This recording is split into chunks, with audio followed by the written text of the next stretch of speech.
on board, Larin sir, and also thank you every media personnel who is present here today. எனக்கு red லேபிள்ல ஒரு புது உறவு மாதிரி. I'm sorry if my Tamil is broken. நான் இன்னொரு professional இருந்தேன், ஆனா இதுக்குள்ள வந்ததுக்கு அப்புறம் தான் எனக்கு என்னோட ஒரு பேஷனே கிடைச்சது. ஸோ என்னை செலக்ட் பண்றதுக்கான காரணம் definitely Levin sir and Vinod sir.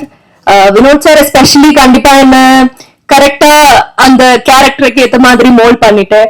அதுக்கு ரொம்ப ரொம்ப பெருமைப்படுறேன்.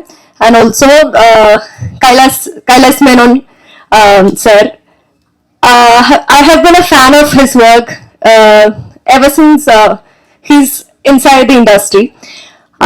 அப்புறம் இந்த சாங் பண்ணும்போது கூட அவரு உள்ள வந்தாருன்னு சொல்ல போல எனக்கு ரொம்ப ஹாப்பியான ஒரு விஷயம்.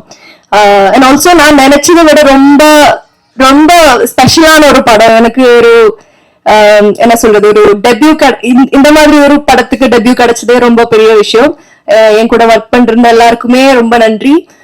ஆல்சோ மை கோ ஆக்டர்ஸ் எல்லாருமே என்ன ஒரு ஃபேமிலி மாதிரி ட்ரீட் பண்றதுக்கு ரொம்ப நன்றி. எல்லாருக்குமே நன்றி. Thank you so much. தேங்க்யூ அஸ்மின். ஸோ இவங்க தான் நம்ம படத்தோட டைட்டில் சொன்னது ரெட் லேபிள் அப்படின்றது. பட் அவங்களுக்கு ரெட் லேபிள்ல டீ இருக்கிறது தெரியாது. பட் ஸ்டில் அவங்க தான் அந்த டைட்டில் சொன்னாங்க. ஸோ டைட்டில் பத்தி சொல்ல மீடியா நண்பர்கள் அனைவருக்கும் வணக்கமுங்க. அதாவது சினிமாவுடைய வெற்றிக்கு ஒரு படம் வெற்றி அடையணும் அப்படின்னா அதுக்கு முன்னோட்டம் விடுறது அப்படின்றது நீங்க தான். ஏன்னா உங்க கையில தான் இருக்கு. உங்க விமர்சனங்களை பொறுத்து தான் தியேட்டர்ல கிரௌடு கூடிட்டே போகும். நிச்சயமா இந்த படம் பார்த்ததுக்கு பிறகு பிரிவு எப்ப போடுறீங்க? உங்களுக்கு 5ஆம் தேதி பார்த்துட்டு நிச்சயமா உங்களுக்கு பிடிக்கும். விமர்சனங்களும் நல்லா எழுதுவீங்க, நம்பிக்கை இருக்கு. இந்த படத்தை பொறுத்த வரைக்கும் டோட்டல் யூனிட்டுக்கு நான் நன்றி கடன் பட்டவன். காரணம் சினிமா என்பது எப்ப முதல் ஆரம்பிச்சாங்களோ அந்த சினிமாவை எப்படி எடுக்கணுங்கிற ஒரு வரைமுறை இருக்கு. அந்த வரைமுறையை ஃபாலோ பண்ணவர் தான் இந்த ப்ரொடியூசர். அதாவது அந்த காலத்தில் சினிமா ஆரம்பிக்கிறது முதல்ல கதையை தான் செலக்ட் பண்ணுவாங்க. ஒரு தயாரிப்பாளர் கதையை கேட்பார், பணம் போடுற முதல் கதையை கேட்பார். இந்த கதை அவருக்கு பிடிச்சதுன்னா இந்த கதைக்கு யாரு திரைக்கதை வசனம் எழுதுனாங்கன்னா அடுத்த ஆளை பிடிப்பாங்க. கதை ரெடி ஆகுது, திரைக்கதை வசனம் எழுது யாரு ரெடி ஆகுது. இப்ப இந்த 2 பேரும் ப்ரொடியூசர் சேர்ந்து உட்கார்ந்து இந்த கதையை திரைக்கதை எழுதும் 3 பேருமே சேர்ந்து இந்த கதையை யாரு டைரக்ட் பண்ணா நல்லா இருக்கும்.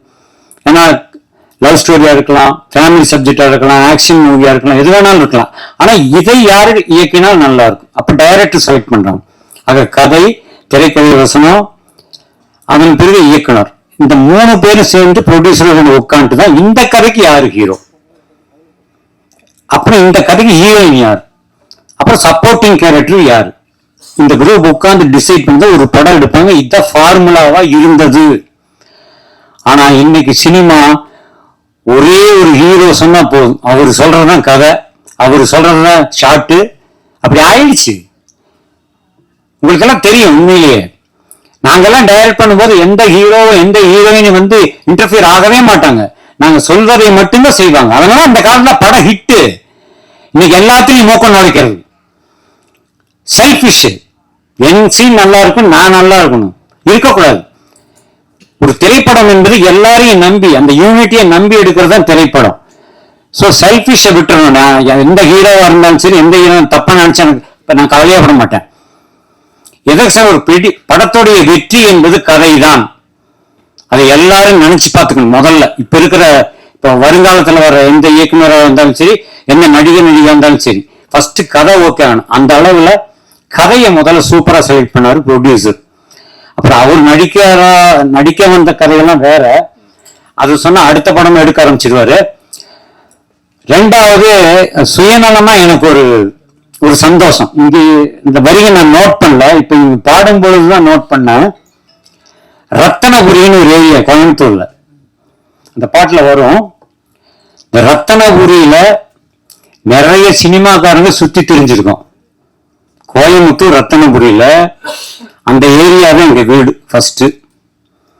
அதே ரத்தனபுரி ஏரியாவில் சுத்தி தெரிஞ்சவங்க சத்யராஜ் அவர்கள், சுந்தர் சி அவர்கள், ரகுவரன் அவர்கள், கோவை சரளா அவர்கள், ரஞ்சித் அவர்கள், இந்த மாதிரி அவங்க ஒரு குரூப்பே, ப்ரொடியூசர் KRG அவர்கள், ப்ரொடியூசர் K கோபிநாத் அவர்கள், இந்த மாதிரி ஒரு குரூப்பே அந்த ஏரியாவில் நிறைய அங்கேயே சுத்தி திரிஞ்சவங்க தான். இது உண்மை. ஸோ வந்து எங்க ஊர்ல நாங்க இருந்த ஏரியாவை பாட்டுல கொண்டு வந்ததுக்காக கவிஞருக்கு ரொம்ப நன்றி. அட கைதட்டுங்க, என்னங்க அது? இந்த கைதட்டெல்லாம் இப்ப கேட்டு வாங்க வேண்டியது இருக்குது. சரி, இனியோ சினிமா என்பது திரையரங்குகள் பார்க்கணும், இதுதான் உண்மை. ஏன்னா ஒரு 120 ரூபா கொடுத்து ஒரு படத்தை தியேட்டர்ல போய் பார்த்தாதான் இந்த படத்தில் இருக்கிற 120 பேருக்கு சாப்பாடு, அவங்களாலதான் சாப்பிடுறோம். ஆக ஒரு படத்துடைய வெற்றி மறுபடியும் அந்த 120 இன்னொரு ஒரு ஸ்டெப் மேல போறதுக்கு இருக்கு. ஸோ காசு கொடுத்து பார்க்கறது அப்படிங்கிறது வந்து எவ்வளவு யோசிக்க வேண்டியது. ஏன்னா 4 பேர்கிட்ட கேட்கற அந்த படத்துக்கு போலாமா வேணாமான்னு. அதுக்கு காரணம் விமர்சனங்களை பொறுத்து தான் அவனும் கேள்வி கேட்கிறான். அடுத்தவங்கிட்ட போய் படம் பார்த்துட்டு வந்தவன்ட்டு எல்லாம் போய் கேட்பான், படம் மாப்பிள்ளை எப்படி இருக்கான்னு. ஆனா நீங்க கொடுக்கிற விமர்சனம் மட்டுமே ஒரு படத்தை கண்டிப்பா சில்வர் ஜூபிலி கொண்டு போய் நிறுத்தம். அது உங்க கையில தான் இருக்கு. நிச்சயமாக இந்த படத்தை நீங்க பார்க்கும்பொழுது நிச்சயமா நல்லாதான் விமர்சனம் எழுதுங்க, நோ டவுட். பேசிக்கா நானும் ஒரு ரைட்டர் டைரக்டருக்கு தான் சொல்றேன். நிச்சயமா அந்த படம் மாபெரும் வெற்றி. இந்த படம் தியேட்டருக்கு வரும்போது ரெட் லேபிள் டைட்டில் வச்சுட்டு படம் பார்க்க வருவாங்க. படம் பார்த்து வெளியே வரும்பொழுது நிச்சயமாக ரசிகர்கள் இதுக்கு கொடுக்கப்படும் முத்திரை green green green green label, இதுல மாற்று கருத்து கிடையாது. அவர் சொன்னார், என் படத்துல வந்து ஒரு கேரக்டர், அதாவது எனக்கு முன்னாடி எனக்கு 2 பேர் இருந்தது. தமிழ்நாட்டுக்குள்ள எங்க போனாலும் சரி என்னை பார்த்தா அனுமோகன் யாருன்னு கூப்பிட மாட்டாங்க. யார் பார்த்தாலும் அப்படின்னா பாவம் பொத்து எப்படி இருக்கீங்க. 2வது டைலாக்கு, எனக்கு நீங்க தானே இந்த புறாவுக்கு பெல் அடிச்சதுமாங்க. ஆனா இந்த படம் வந்ததுன்னா அதை 2ஐயும் விட்டுட்டு வேற மாதிரி கூப்பிடுவாங்க. என்னன்னு கேக்குறீங்களா? சிரிக்க கூடாது, ஆனா சொன்னா சிரிப்பீங்க. குஞ்சு, குஞ்சு ஆர்வி உதயகுமாருடைய பிஏ நினைச்சா ஒரு எம்எல்ஏ கேரக்டர் பண்ணிக்காரு. அவருடைய பிஏ நான் தான். குஞ்சப்பன் அப்படிங்கிற பேரை அப்பனை கட் பண்ணிட்டு அடிக்கடி எனக்கு கூப்பிடுற பேரு அதுதான். குஞ்சப்பா இங்க வா, 2 ரூபா குஞ்சு பண்ற நீ இப்படியே பேசிட்டு இருப்பாரு. ஆக இனிமேல் என்னை வந்து பப்ளிக்ல தமிழ்நாட்டுல 7ஆம் தேதி காலையில இருந்து குஞ்சுன்னு தான் கூப்பிடுவாங்க. உண்மையிலே சொல்றேன், என் நெஞ்சு நிறைந்த வாழ்த்துக்கள். ஏன்னா ஒரு படத்துல நடிக்கும் பொழுது ஒரு கேரக்டருடைய பெயரை உச்சரிக்கிற அளவுக்கு ஒரு வாய்ப்பை 3வது தரமா கொடுத்திருக்காங்க இந்த யூனிட். அவர்களுக்கு என்னுடைய நன்றி. இந்த திரைப்படம் 2026 இந்த திரைப்படம் வெளிவந்ததுக்கு பிறகு நிச்சயமாக இந்த படத்துல ஏதாவது ஒரு தேசிய விருது வாங்கியே தீரும். வாழ்த்துக்கள் வாழ்த்துக்கள் வாழ்த்துக்கள்.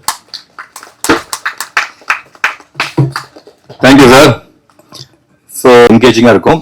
ஸோ கடைசியா நான் வந்து என்னோட ஒரு டிபார்ட்மெண்ட் பத்தி மட்டும் நான் பேசி முடிச்சுக்கிறேன். அவங்க வந்து என்னோட PR டிபார்ட்மெண்ட். ஸோ ஸ்ரீதர் அவர் வந்து நானும் அவரும் காலேஜில் ஒன்னா படித்தோம். ஸோ அப்படிதான் எனக்கு ஒரு பழக்கம். என்ன எக்ஸ்ட்ரா கேர் எடுத்து அவர் பாத்துக்கிறாரு. இந்த படம் எல்லாத்துக்கும் போய் சேரணும் அப்படின்னு சொல்லிட்டு அவரோட எஃபர்ட் வந்து ரொம்ப ரொம்ப ஜாஸ்தியா இருக்கு. இதுக்கான ப்ரொமோஷன் வேலையும் அவர் ரொம்ப டெடிகேட்டடா பண்றாரு. அவரு கூட மிஸ்டர் உதய் அண்ட் ஹரி இவங்களுமே வந்து எந்த எதிர்பார்ப்பும் இல்லாம, அதுதான் ரொம்ப முக்கியம். உங்க டீமா சூப்பர். இது தெரிஞ்சா நான் ஃபர்ஸ்டே பேசியிருப்பேன் அவளை பத்தி. ஓகே, சோ இப்ப நீங்க நம்ம படம் ஓரளவுக்கு இந்த மீடியா இண்டஸ்ட்ரியில எல்லாத்துக்கும் தெரியுது அப்படின்னா அவங்களோட ரோல் ரொம்ப ரொம்ப இம்பார்ட்டன்ட். லாஸ்ட் ஒரு 2-3 மந்த்ஸா வந்து அவங்கள போட்டு நான் பயங்கரமா புரிஞ்சு எடுத்துட்டேன். அதை ஹானர் பண்றதுக்கு நான் ரொம்ப ஆசைப்படுறேன். So small gift for them. வாங்க ஸ்ரீதர், உதய் அண்ட் ஹரி.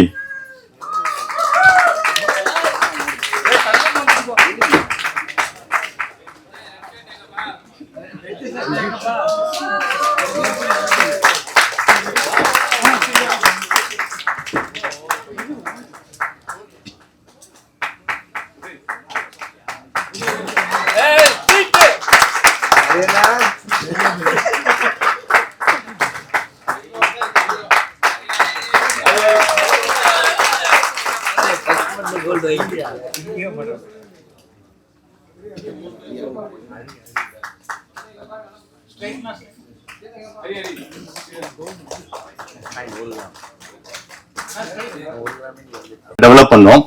டெவலப் பண்ணும்போது அது ஒரு 6 months ப்ராசஸ். அதுக்கப்புறம் ஷூட்டிங் ஒரு வருஷம் அந்த மாதிரி போயிட்டு இருக்கும்போது எந்த படம் பார்த்தாலும் நம்ம சீன் இருக்கிற மாதிரியே ஒரு ஃபீல் இருக்கும். அது ரொம்ப கஷ்டம். அது மேபி அதனாலதான் அந்த இஷ்யூஸ் எல்லாம் வருது போல இருக்கு. நான் பார்க்கும்போது ஐயோ இந்த சீன் படத்தை சீக்கிரம் ரிலீஸ் பண்ணுண்டா, இல்லைன்னா மொத்த படமும் வந்துடும் அப்படிதான் எனக்கு தோணுச்சு. இப்பயுமே பார்த்துட்டு எத்தனை பேரு கம்ப்ளைண்ட் பண்ண போறாங்கன்னு எனக்கு தெரியல. அப்படி பண்ணா நான் கிளியரா அக்ரிமெண்ட் போட்டிருக்கேன் மிஸ்டர் பொன் பார்த்திபன் கூட, அவர் தான் கோர்ட்டுக்கு போகணும். பட் வராது. ஏன்னா நான் ஆல்மோஸ்ட் எல்லா படத்தையுமே பார்த்துட்டேன். நான் ஒரு வாரத்துக்கு 8 படம் பார்ப்பேன். புது படம் பழைய படம் அது அந்த டிஃபரன்ஸ் எனக்கு கிடையாது. சின்ன படம் பெரிய படம் எல்லா படத்தையுமே பார்ப்பேன். அதனால இப்போ வரைக்கும் எந்த சீனும் வரல சார். சோ இந்த படம் புதுசா இருக்கும். பழைய பாட்டோ பழைய சீனோ கண்டிப்பா இருக்காது. எல்லாமே நாங்க புதுசா யோசிச்சு தான் பண்றோம். உங்களுக்கு பார்த்தா ஒரு புது அனுபவமா இருக்கும். சோ பொன் பார்த்திபன் சார், நீங்க 2 வார்த்தை பேசவும்.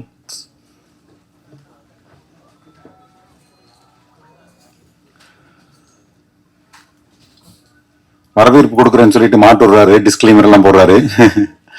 என்னன்னா கல்லூரி படங்கள் நிறைய இருக்கும்.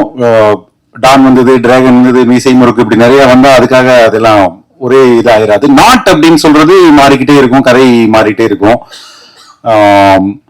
ஸோ நிறைய இதுல ஒரு கதையை தேர்ந்தெடுக்கும் போதே நம்ம உள்ளுக்குள்ள என்ன வெளியே வச்சிருக்கோம், வெளியே எதை அவாய்ட் பண்றோங்கிறது ரொம்ப ரொம்ப முக்கியமானது.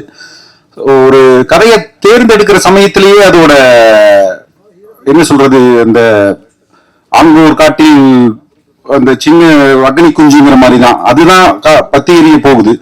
ஸோ அந்த 1 லைனை சூஸ் பண்ணது, 2 லைன் சொன்னேன். சார் 2மே நல்லா இருக்கு அப்படின்னு சொல்லிட்டு ஃபர்ஸ்ட் ஒன்று சூஸ் பண்ணாரு. அப்புறமா கொஞ்சம் யோசிச்சுட்டு இல்ல சார் இது பண்ணிடலாம் அப்படின்னு ஒரு சாய்ஸ் எடுத்தாரு.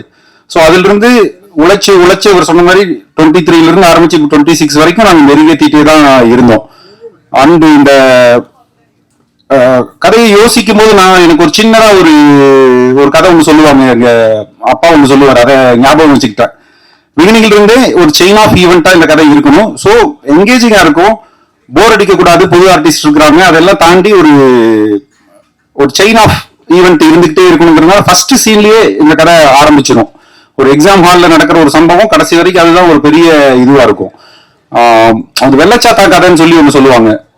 ஒரு வெள்ளச்சாத்தா ஊருக்குள்ள எந்த ஊருக்குள்ள வந்தாலும் அந்த ஊரே அழிஞ்சு போயிடும் அப்படின்னு அந்த கிராமத்துல பயங்கரமா வெயிட் பண்ணிட்டு இருப்பாங்க. நம்ம ஊர்ல வெள்ளச்சாத்தா வந்துரும் சொல்லிட்டு சின்ன பசங்க எல்லாம் மேல நின்று பார்த்துட்டு இருப்பாங்க. அந்த வெள்ளச்சாத்தா வரும், அதை பார்த்தோன்னா பயந்துட்டு அப்படியே எல்லாரும் ஓடி போய் எல்லாரும் ஒளிஞ்சுப்பாங்க. அந்த வெள்ளச்சாத்தா வரும், நேரா ஒரு டீ கடை இருக்கும், அந்த டீ கடையில யாருமே இருக்க மாட்டாங்க. அங்க போய் ஒரு பாட்டில்ல குலோப் ஜாமுன் இருக்கும், அந்த ஜீராவை எடுத்து செவுத்து எழுக்கி விட்டு போயிடும். பார்த்துட்டு மக்களுக்கெல்லாம் ஒரே சிரிப்பாயிரும், பயங்கரமா அதை ட்ரோல் பண்ண ஆரம்பிச்சிருவாங்க. ஏகப்பட்ட பில்டப் கொடுத்தாங்க, இந்த வெள்ளச்சாத்தானுக்கு ஒண்ணுமே நடக்கலன்னு மக்கள் எல்லாம் இயல்பாயிருவாங்க.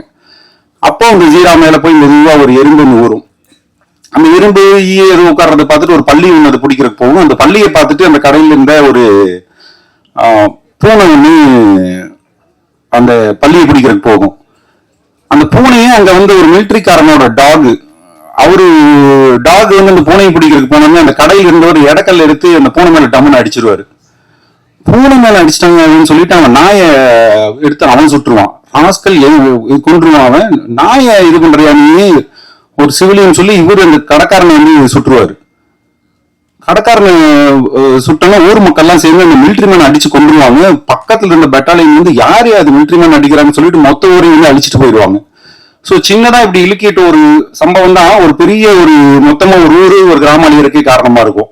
அப்படி ஒரு சின்ன பொறியில இது ஆரம்பிச்ச இந்த படம் பிகினிங்ல இருந்தே அப்படி ஏறிக்கிட்டே போகணுங்கிறதுல ரொம்ப வினோத் வந்ததுக்கு அப்புறம் இன்னும் கூட ஏறாத சீன் தான். டைரக்டர் வந்ததுக்கு அப்புறம் நாங்க டிஸ்கஸ் பண்ணி தேவையில்லாத இது எல்லாத்தையும் தூக்கணும். ஈவன் எடிட்டர் இப்ப மாநில விருது வாங்கியிருக்கிறார், முதல்ல அதுக்கும் வாழ்த்துக்கள். நம்மளுடைய லாரன்ஸ் கிஷோர் அவரு அதுக்கப்புறம் செதுக்கி ஒரு லெவலுக்கு வந்திருக்கு. ஸோ இப்பவும் பத்திரிகையாளர்களோட இதுதான். நீங்க இப்ப சமீபத்துல சிறையாகட்டும், தலைவர் தம்பி தலைமையில் ஆகட்டும், உங்களோட பேனால் இருந்து அல்லது உங்களோட வார்த்தைகள், உங்களோட விமர்சனங்கள் தான் டக்குன்னு அந்த படத்தை பத்திக்கிற போதை வச்சு இங்கேயும் கூடிய விரைவில் இந்த படத்தோட ஷோ இருக்கும். பார்த்து நல்லபடியா நீங்க எங்களுக்கும் ஆதரவு கொடுக்கணும்னு நினைக்கிறேன். நன்றி, வணக்கம்.